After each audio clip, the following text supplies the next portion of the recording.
Manager ni Casimiro susulutin, anak ni Pacquiao na si Eman susunod sa yapak niya, hindi si Jimwell Pacquiao. Ito nga't pag-usapan natin, pero bago ang lahat, subscribe po ng channel ko. Huwag niyo na rin kalimutan i-click ang notification bell para lagi kayong una sa balita. Balita sa mga pambato na isasalang, pasabog na video, lahat yan nandito. Minyo Cruz TV ang iyong paborito. Pag-usapan niya po natin mga kaboxing, may lumabas na balita na patungkol kay Mark Magnifico Magsayo sa posibleng mga kalaban nito na si Leo Santa Cruz sa Super Featherweight Division. Kung totoo nga ito ay isang malaking laban nga ito para sa ating kababayan.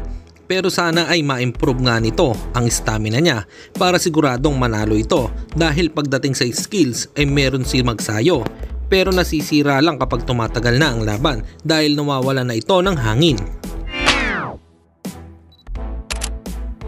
Samantalang nabalita nga natin kahapon patungkol sa anak ni pambansang kamao, Manny Pacquiao. Ayon sa mga boxing fans na nakapanood ng laban ni Eman Bacosa, siya na daw ang susunod sa yapak ni Pacman at hindi si Jimwell Pacquiao, dahil kung mapapansin nyo ang galaw ni Eman ay may pagka-Pacquiao talaga ito gumalaw. Kung magtutuloy-tuloy lang ang pag-iensayo nito ay sigurado na malaki ang igagaling ng batang ito.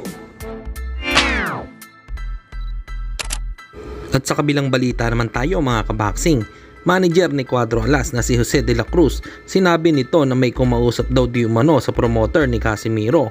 Meron daw gustong sumulot sa pagkaposisyon ng manager ni Casimiro. Sinabi ni de la Cruz ito nang makausap niya ang asawa ni Nonito Donaire Jr. na si Rachel Donaire. Hanggang dito na lang muna ang ating balita. Dito na lang ang aking boxing news report. Babu!